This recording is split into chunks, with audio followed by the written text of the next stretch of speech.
स्वागत है आप सभी लोगों का पूर्वांचल तक न्यूज में। अभी हम हैं विधानसभा दनघटा गाय घाट में और आपको बता दें यहाँ पर देख सकते हैं बैनर तले विचार गोष्ठी का कार्यक्रम रखा गया है। हमारे साथ राष्ट्रीय अध्यक्ष भी जुड़े हैं, इनसे बात करते हैं। आपके पार्टी का क्या नाम है? सवर्ण उत्थान समिति यह एक गैर राजनीतिक संगठन है। हाँ। जो आरक्षण एवं SC/ST एक्ट विरोधी संगठन है और उसके विरोध में यह कार्य करता है, सवर्ण समाज के हित में कार्य करता है। इसके लिए पूरे देश में एक मोर्चा बना हुआ है जिसमें राष्ट्रीय आरक्षण विरोधी संयुक्त मोर्चा है और मोर्चे के साथ हमारी पॉलिटिकल विंग जो है राष्ट्रीय समानता मोर्चा है। दोनों मिला करके एक में 46 संगठन हैं और एक में 16 से 17 पार्टियां हैं। हम सड़क से लेकर के और सदन तक की लड़ाई लड़ने के लिए प्रयासरत हैं कि देश आरक्षण मुक्त हो, समानता युक्त हो, योग्यता युक्त हो और SC/ST एक्ट मुक्त भारत हो। यह हम लड़ाई हमारी विगत 30 वर्षों से चल रही है और आज हम इस लड़ाई को एक नया रूप दे रहे हैं कि जैसे देश की 131 लोकसभा है, वह 131 लोकसभा और 1225 विधानसभाएं हैं, जहां देश की 60 करोड़ जनता है जो अपने क्षेत्र से में सिर्फ वोट देती है लेकिन अपने क्षेत्र से चुनाव नहीं लड़ सकती है। हमारी ये मांग है कि सरकार जैसे प्रधान का चुनाव है, जिला पंचायत चुनाव है, प्रमुख का चुनाव है, टाउन एरिया का चुनाव है, चेयरमैन का चुनाव है, मेयर का चुनाव है, ये हर वर्ग को लड़ने का मौका मिलता है। इस चुनाव में रोटेशन से कराया जाता है। वैसे ही हमारी मांग है कि ये जो विधानसभा और लोकसभा का है, यह लोकसभा और विधानसभा भी रोटेशन में लाया जाए। यदि सरकार इसे रोटेशन में नहीं लाती है तो आगामी 20 अक्टूबर को दिल्ली जंतर मंतर पे हमारी मीटिंग है, जहां ऑल ओवर इंडिया लोग आएंगे, पूरे भारत से हमारे सारे संगठन के प्रतिनिधि आएंगे। वहां यह निर्णय लिया जाएगा कि जो मुख्य से बात चल रही है कि हम सुप्रीम कोर्ट में PIL भी दाखिल कर सकते हैं। अच्छा, ये बताइए, आपका एक यहाँ पर बैनर तले लिखा गया SC/ST एक्ट मुक्त। हाँ, SC/ST एक्ट मुक्त भारत। मतलब कि अगर वो हमारे पूरे समाज में, चाहे सवर्ण समाज हो चाहे OBC समाज हो, पूरा समाज 2 भागों में बटा हुआ है। इस आरक्षित है, एक अनारक्षित है। आरक्षित में भी एक अलग पार्ट बन गया है, वो SC है, OBC है। तो इसमें SC वर्ग को ये सुविधा मिली है कि वो अगर OBC और सामान्य वर्ग का जो आदमी है, जनरल का आदमी है, अगर वो हमको बबना बबना, ठकुरा ठकुरा, बनिया बनिया, अहिरा अहिरा, कोरिया कोरिया, मौर्या मौर्या कहता रहे तो हम उसका कुछ नहीं बिगाड़ सकते। हाँ। लेकिन अगर उस SC वर्ग ने जा करके थाने में लिख दिया कि इन्होंने जाति सूचक शब्द से हमको संबोधित किया है तो हमारे ऊपर SC/ST एक्ट लग जाएगा और हमारी जमानत नहीं होगी, क्योंकि यह एक अपीलीय धारा बन चुकी है। मोदी जी ने इसे अपीलीय धारा बना दिया है और दूसरी पार्टी को बगैर सूचित किए इसमें जमानत नहीं हो सकती है। इसका मतलब है कि हम बिना जांच किए जेल चले जाएंगे। इसका विरोध है कि SC/ST एक्ट को आरक्षण मुक्त, SC/ST एक्ट को मुक्त किया जाए। यह पूरे देश में आगामी दिनों में गृह युद्ध की स्थिति लाने की स्थिति पैदा कर रहा है। कोर्ट का भी फैसला आ चुका है इस पर कोई? इसमें 2018 में SC/ST एक्ट पर फैसला माननीय दीपक मिश्रा जी मुख्य न्यायाधीश से उन्होंने दिया था और उस समय उन्होंने जो फैसला दिया था वह फैसला था कि बिना जांच किए प्राथमिकी न दर्ज किया जाए।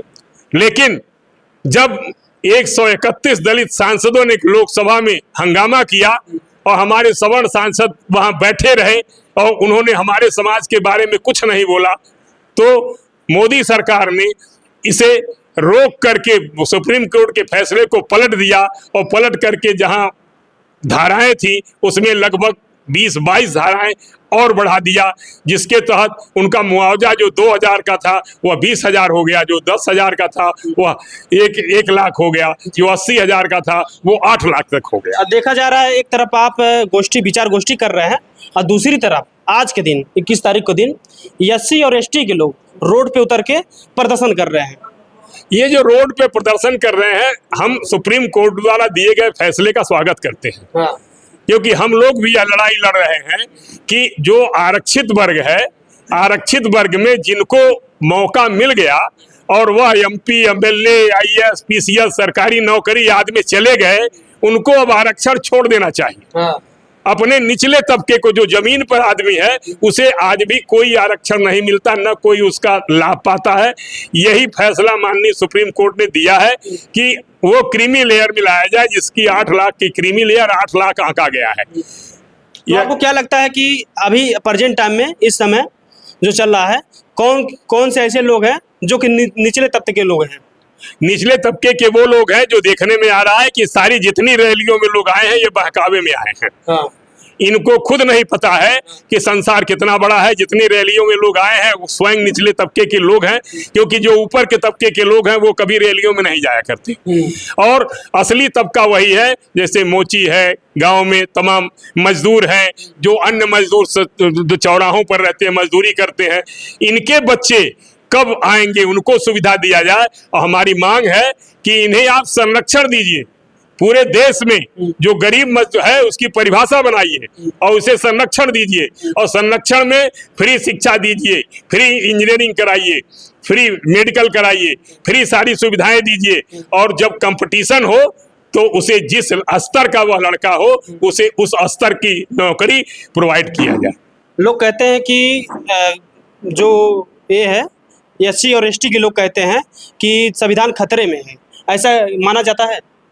SC ST के लोग कहते हैं संविधान खतरे में है, जबकि संविधान को खतरे में उनके सांसदों ने ही डाल रखा है। SC ST एक्ट कितना घातक है कि इससे पूरे देश को गृहयुद्ध की तरफ आज नहीं तो कल 50 साल बाद पूरे देश में गृहयुद्ध होना है, या तय है।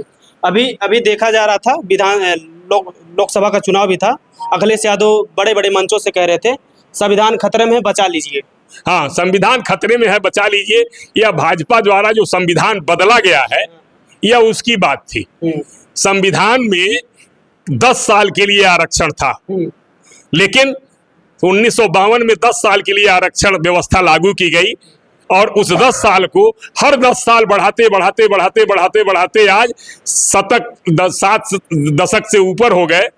अब यह खतरे में है इसलिए कि उनका ये मानना था कि संविधान से आरक्षण हटा दिया जाएगा, जबकि बीजेपी ऐसा कभी नहीं करने वाली है, और न तो यह आरक्षण को हटाने वाली है। आज विचार गोष्ठी रखा गया, इस विचार गोष्ठी का मेन महत्व क्या है, और क्या आप इससे क्या जनता में देना चाहते हैं, कि लोगों तक क्या पहुंचाना चाहते हैं आप? लोगों तक मैं 2 लाइनों में एक शेर के माध्यम से कहता हूं जी। कि तुमने चाहा तो हालात बदल सकते थे जी। तुमने चाहा तो हालात बदल सकते थे, और तेरे आंसू मेरी आंखों से टपक सकते थे जी। मगर तुम तो ठहरे झील की पानी की तरह। हमारा सवर्ण समाज झील के पानी की तरह स्थिर हो चुका है। तुम तो ठहरे झील की पानी की तरह, अगर दरिया बनते तो बहुत दूर निकल सकते थे। मैं दरिया बनाने के लिए आया हूं। मैं आरक्षित सीटों पर जो जनरल है, OBC है और अल्पसंख्यक है, मैं उसे उसकी जो बेड़ियां लगी हुई हैं, लोकतांत्रिक बेड़ियां लगी हुई हैं, वो अपने क्षेत्र में सिर्फ वोट देता है और चुनाव नहीं लड़ सकता है। उस चुनाव लड़ने की प्रक्रिया को मैं, जैसे हर चुनाव रोटेशन में जाता है, मैं रोटेशन में ला करके उस क्षेत्र की जनता के पैरों से बेड़ियों को से आजाद कराना चाहता हूँ।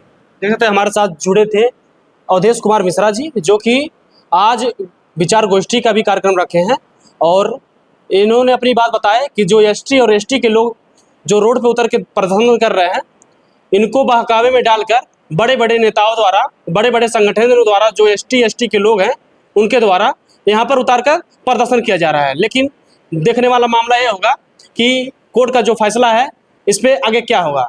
तब तक के लिए नमस्कार, जय हिंद।